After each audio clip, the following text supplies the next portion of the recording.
Subscribe to the William Pace Show YouTube channel. Be sure to click the bell and give us the thumbs up. Thank you.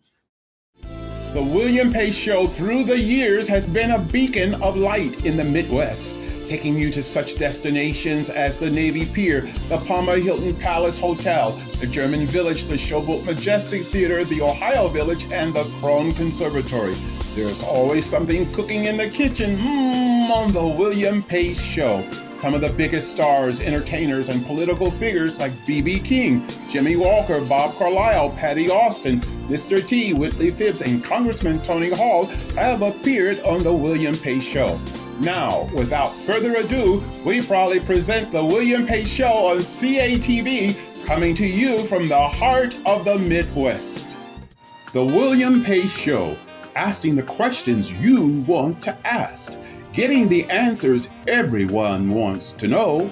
It's a new season of the William Pace Show.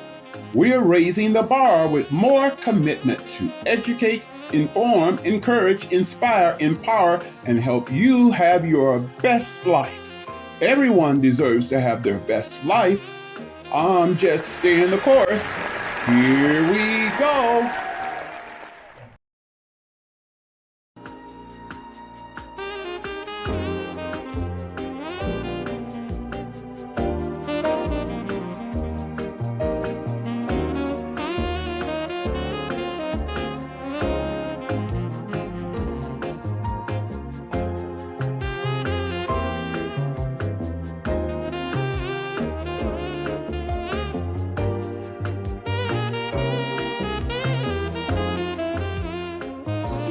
Hello, I'm William Pace. Thanks so much for tuning us in tonight.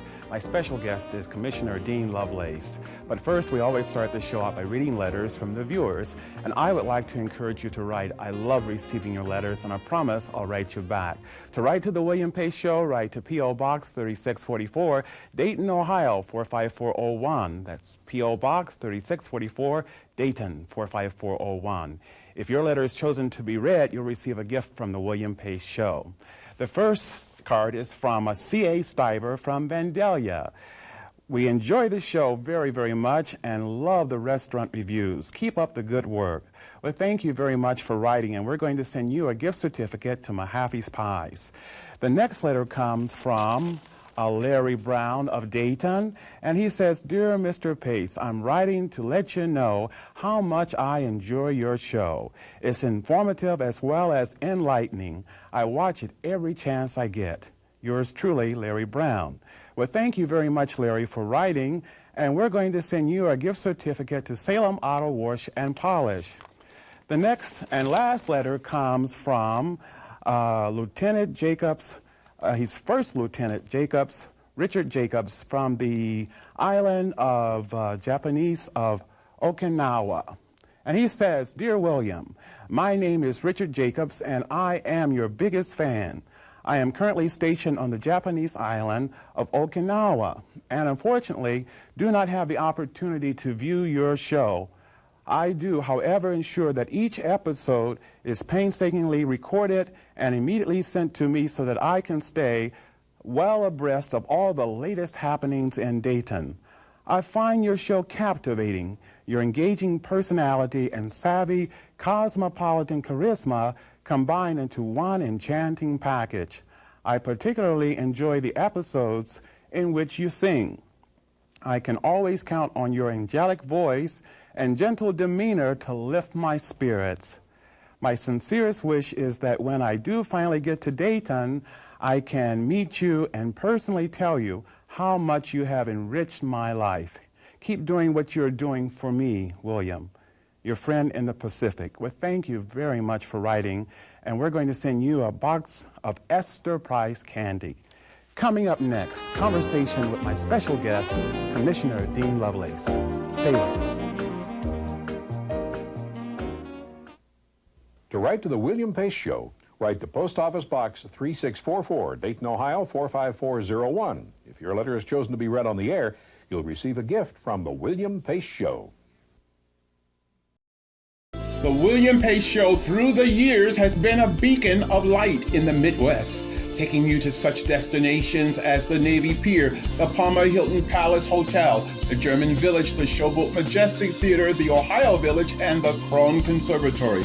There's always something cooking in the kitchen on the William Pace Show. Some of the biggest stars, entertainers, and political figures like B.B. King, Jimmy Walker, Bob Carlisle, Patti Austin, Mr. T, Whitley Phibbs, and Congressman Tony Hall have appeared on the William Pace Show. Now, without further ado, we proudly present the William Pace Show on CATV, coming to you from the heart of the Midwest. Subscribe to the William Pace Show YouTube channel. Be sure to click the bell and give us the thumbs up. Thank you. My special guest tonight is Commissioner Dean Lovelace. Thanks so much for coming on the show tonight.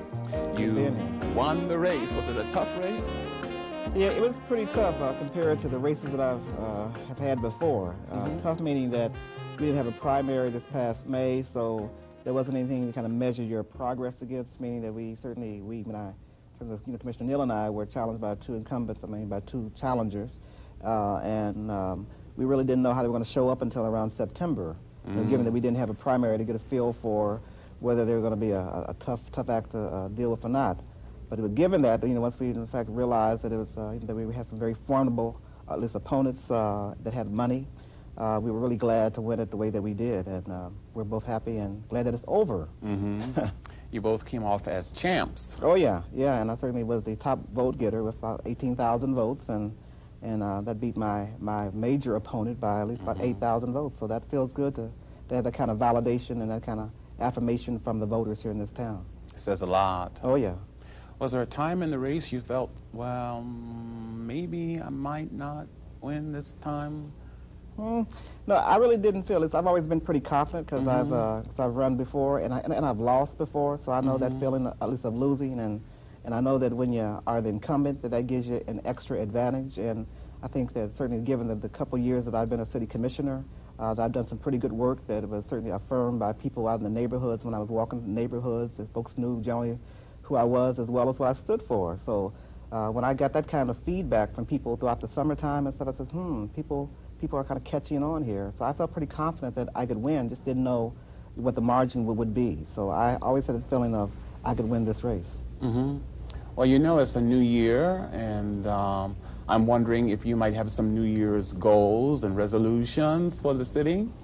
Oh yeah, that I'm always full of goals and resolutions in terms of the whole notion of, when I was campaigning, I talked about 2 or 3 things. One was certainly that people need to have hope, faith, and confidence in city government, that people in this town realize that we've had a number of changes the last couple of years. When I was elected the very first time, that we lost our city manager about 2 months after I was elected, and there's been a lot of changes inside City Hall since then, and then we hired another city manager back in December of 1994, and we just recently lost him again.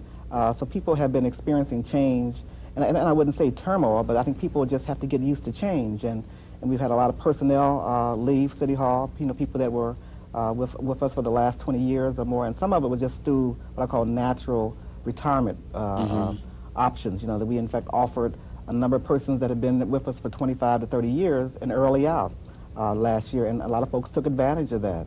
So I'm saying that hope, faith, and confidence, at least in local government, that we haven't changed our commitment to the delivery of services to our customers, even though there's been a number of personnel changes inside City Hall. That I just certainly just hope for folks, hope that people are patient and work with us.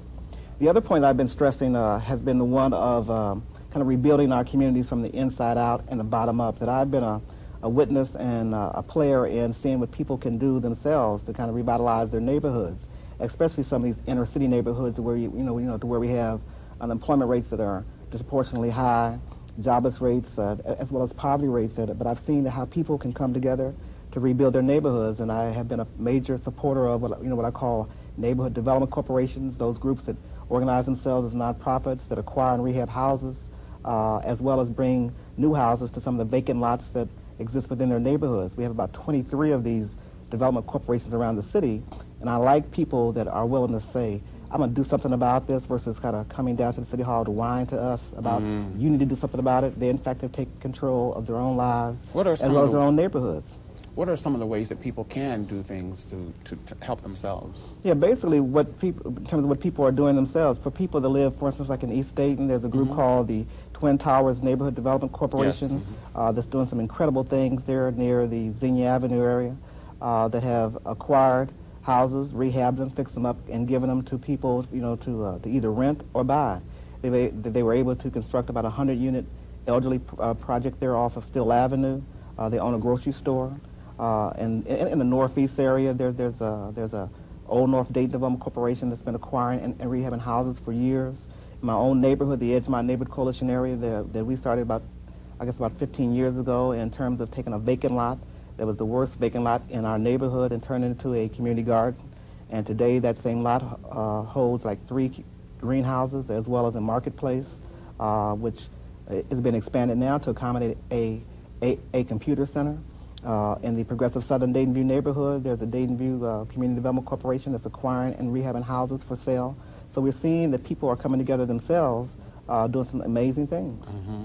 So you think that maybe less complaining at City Hall and turning more within yourself to what you can do to help improve the city is a possible outlook for people? Yeah, well, it is a real outlook, and it's not so much complaining, it's about coming to us saying, you know, hey, city, how can we partner in helping us to revitalize this neighborhood? Certainly because we, the city of Dayton, have a responsibility for helping to maintain these neighborhoods. That we offer the kind of public essential services, police, fire, that we maintain the waste collection and we maintain the streets.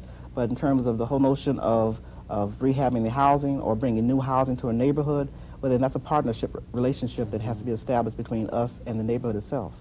A joint effort. Yeah, it has to be that way. And it's working. You know, we're actually working very cooperatively with some of these neighborhood-based groups. You mentioned earlier about the city manager, that there's been several changes there. Do you think that the next person coming in will have an easier way to go? Well, it's hard to tell. You know, in terms of the one thing that we learned from this experience is that we certainly have to have a better relationship with the city manager. In terms of what I say, better relationship, one that's a lot more effective communication.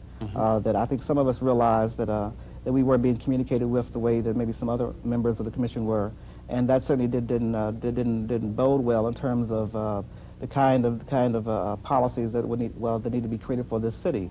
So it just depends on how we, in fact, interview the person and how we, in fact, kind of strike this relationship, saying that some of us need more information, some of us need less. But but the one thing that we need is better communications. You know, the last couple city commission meetings I watched on television, you know, it seemed like things were pretty heated. You know, a lot of upset folks down there complaining about things, and it seems like there's a lot of divisiveness and turmoil and what's the source of all of that? Yeah, well, in terms of from the neighborhood perspective, certainly there were some persons that were certainly disheartened to know that we were going to and did turn to fire the city manager. That was a tough vote for me because I certainly have said publicly as well as privately that I've been a supporter of Bill Estabrook. That that I didn't want to prolong his tenure here when I realized that that certainly there wasn't enough votes to keep him here. And that's why I changed my vote that evening, or really that morning, to say, let's terminate it. Let's find a way to create a process to find a new city manager, one that we can all work with and live with. But again, that's created a lot of heartburn and anxiety within our community. But there's also, on the other side of that, there's some people that are certainly glad that we've made the change. So it's always going to be 6 in one hand and half a dozen in the other. But hopefully it kind of subsides and we can get on with running the city. I want to talk to you about some of the projects that you're working on now and how maybe some of the people in the community can maybe get on the bandwagon and maybe help you with some of these projects. Yeah, in terms of, I've been pretty busy this past year in dealing with the issue of poverty. Dayton is probably the sixth largest city in the country with the kind of poverty rate that we have. About 1/3 of our households are living below the poverty level. That Dayton's median income, meaning that half the folks make less than $19,000 and half the folks make more than $19,000. But we have a number of neighborhoods in which people are making less than $14,000 a year in terms of a family of four. The official poverty level is like $14,000 a year for a family of four. The I've been concerned about how we, in fact, address that, given that we have people that have good intentions but have very little means to maybe even support their housing needs, their transportation needs, their daycare needs, etc. But I want to kind of marry the whole poverty reduction issue with economic development. The way folks feel good about themselves is by having the kind of job that pays a livable wage so they can take care of these things versus being concerned about how do I get on this subsidy program, etc. That the real thing that people need in this life and in Dayton is a job that pays a meaningful wage so they can buy the housing of their choice, so they can pay for their daycare services, so they can buy their transportation services or whatever. And I put together a task force to examine what more that we, the city of Dayton, can do to actually marry those two concepts. How can we get the private sector more involved in bringing the kind of jobs here that fit the skills of people that live here? And then how can we get people involved in that process for training? That, you know, the city of Dayton has at least a literacy rate of like 31%, meaning that something like 31% of our households don't have a high school degree. I mean that's significant. You know, 31%, like 1/3 of our households don't have a high school degree. We have a literacy program here that's been here for a long time, that's doing a great job, but we have to even do more to make sure people know how to read and write. Folks have to certainly stress the importance of getting a high school diploma, that we're in a global economy now, that people don't realize that once they come out of high school, they're not only competing against the people that they were in class with, they're competing against people that they will not ever meet in Mexico or in Thailand. They're competing against people in a global marketplace, and that people have to, at a minimum, get a high school degree, find a way to get some extra skills, whether it's plumbing skills, carpentry skills, or going to college, but they have to be prepared to deal within this marketplace. Otherwise, they may be unemployed for a long time.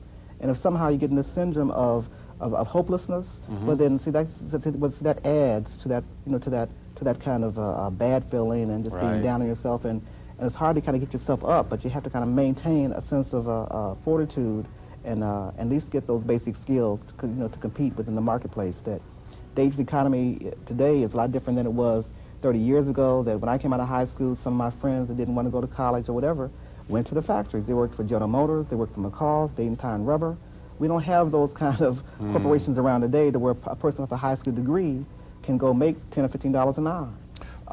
The economy has changed. For these families that, like 14,000, are there any programs at City Hall that can help these people to maybe get more schooling, more training, where they can maybe increase their income, their annual income? Yep.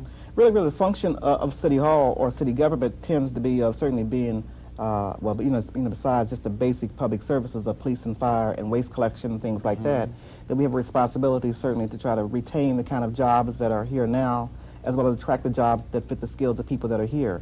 In terms of the kind of human services or social services tend to be done by the, by the United Way agencies of the world, as well as by our Montgomery County government. So we have these different functions or these different entities here in the city of Dayton that are playing different roles. Our primary role is making sure we have the good public services as well as an economic development department that's aggressive about attracting jobs here to meet the skills of people that are here. So we like whenever we have employment opportunities ourselves, whether it's in our public works division or whatever, we advertise those, and we have a civil service division that makes sure that people are qualified for those jobs. But we have those jobs openings from different points in time throughout the year. So people just need to be mindful and come down to City Hall to check and see what's on our job board. But beyond that, we're trying to develop this relationship with the private sector, is where the bulk of the jobs, in fact, are. And we want to make sure that we are working cooperatively with them to say, hey, what kind of jobs are open, and then what kind of training needs are there, so that we can devise a training program, and which we did. That we had a training program with the Urban League this past year, in which they were training people for some of the enterprise zone employers. So we have enterprise zones inside the city of Dayton, and many employers inside those zones ask for tax abatement, etc. And what we ask for in exchange is that you, in fact, hire some people from the zone that you're in. And sometimes those persons need training. So we had a contract with the Dayton Urban League to provide training to those persons, assuming they didn't have the training already, so that the employer could hire them. That, that we want to do more of that. As a little boy, I might be dating myself a little bit here. Okay. But I remember in downtown Dayton, they used to have so many things. They used to have of course, they still have Elder Bierman downtown. They used to have Reich's downtown, or Lazarus.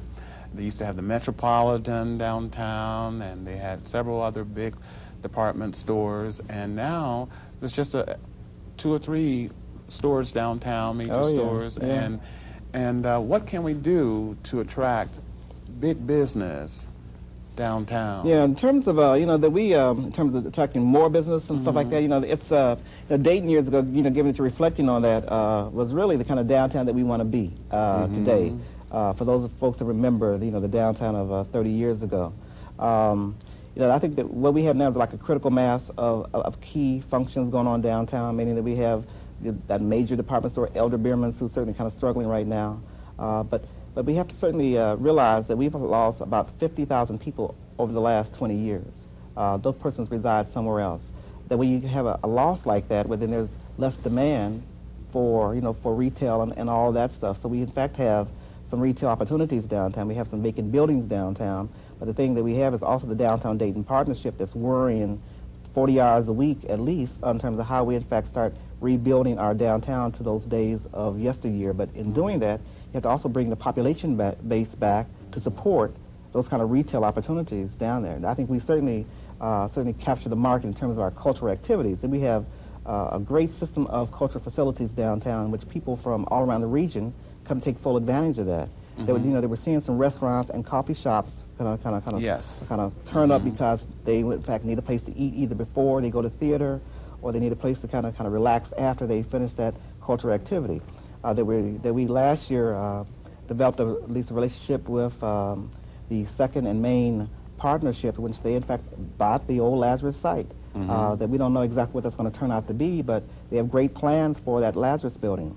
The arcade has been sitting there for the last 2 or 3 years. That we thought we had a great plan to turn it into a museum center, but things didn't work out. But again, it's still there, and if anybody has any great ideas, well, then certainly I'm sure that Mr. Danis probably would be willing to entertain some of that. I miss the old arcade. Oh yeah, I used to work there back in the 60s.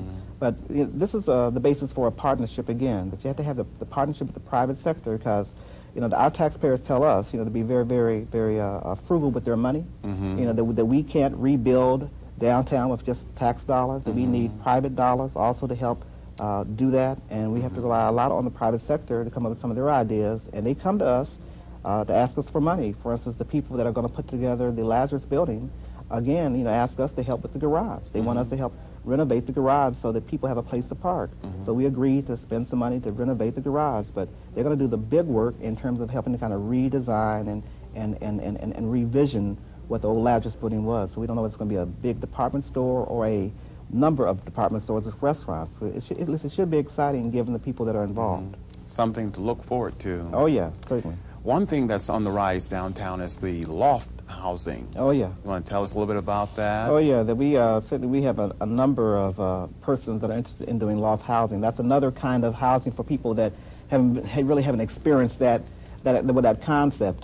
People are generally used to apartment buildings and all that, but we have a number of big buildings downtown, particularly around the Dayton Public Library, in which people have actually gone in and bought a big building and have converted it into maybe a living space. It might range from 1,000 square feet to 3,000 square feet. It's just exciting, but we have a number of people that are interested in doing more of that, so we're trying to accommodate that through our Department of Planning. Okay.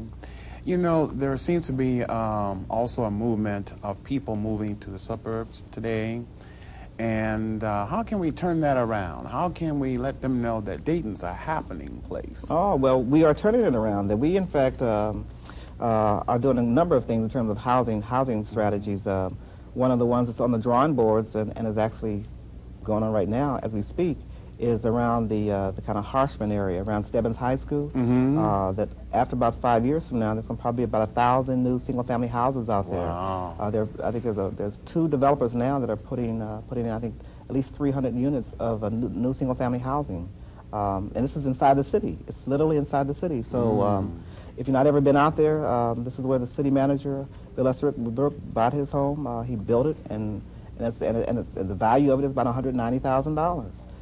These are houses, this is market rate housing. It costs at least $100,000. So people are coming back inside the city to buy those houses.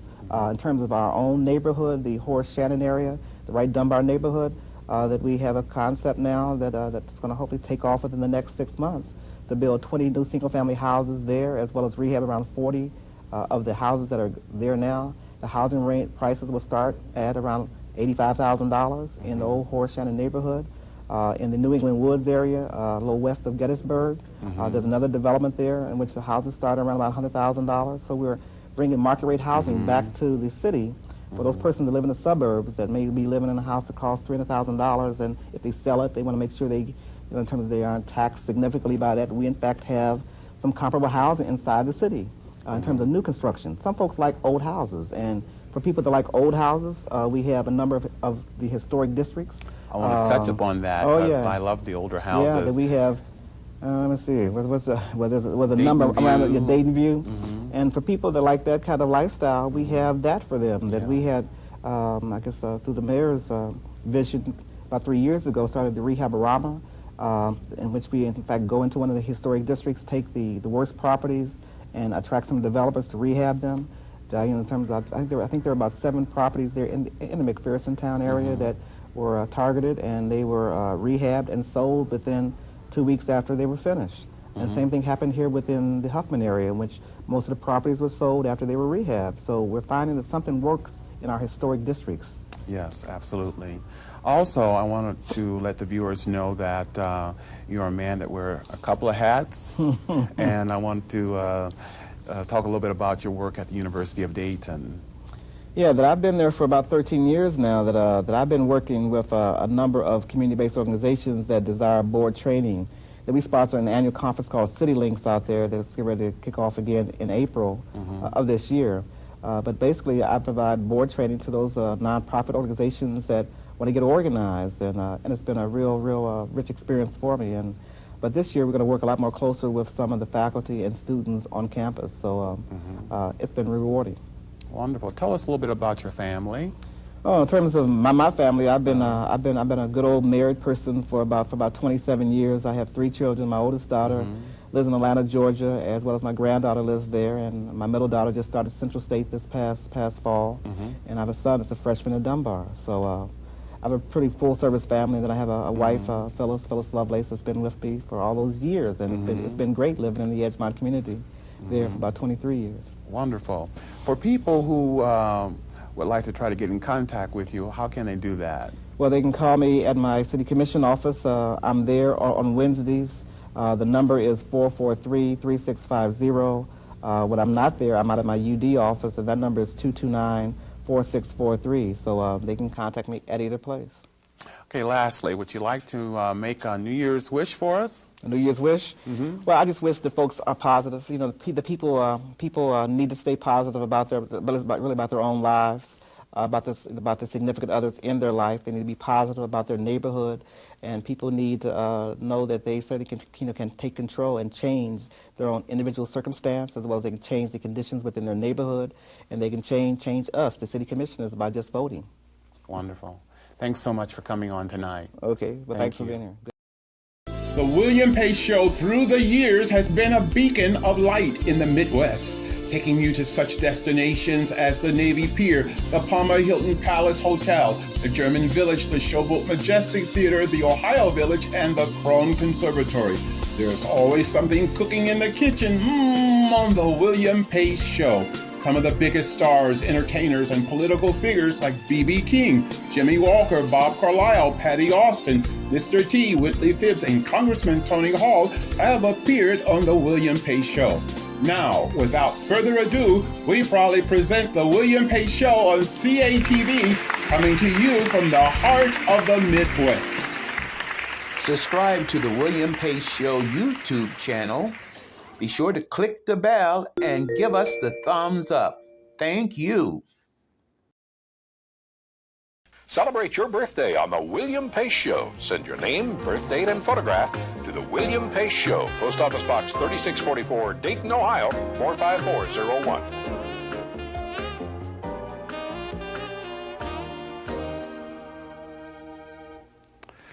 I gotta go, but I'd like to leave you with highlights from my last concert. Take care. I'll see you next week. Bye-bye. Happiness are here again, the skies above.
The William Pace Show through the years has been a beacon of light in the Midwest, taking you to such destinations as the Navy Pier, the Palmer Hilton Palace Hotel, the German Village, the Showboat Majestic Theatre, the Ohio Village, and the Krohn Conservatory.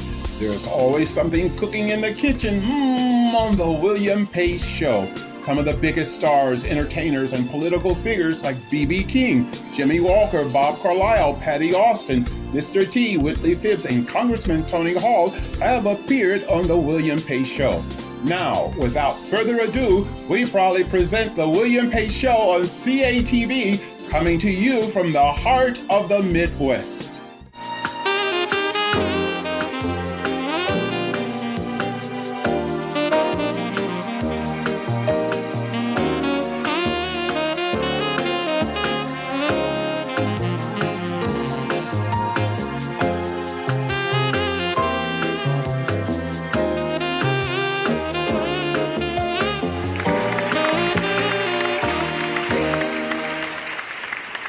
Subscribe to the William Pace Show YouTube channel. Be sure to click the bell and give us the thumbs up. Thank you.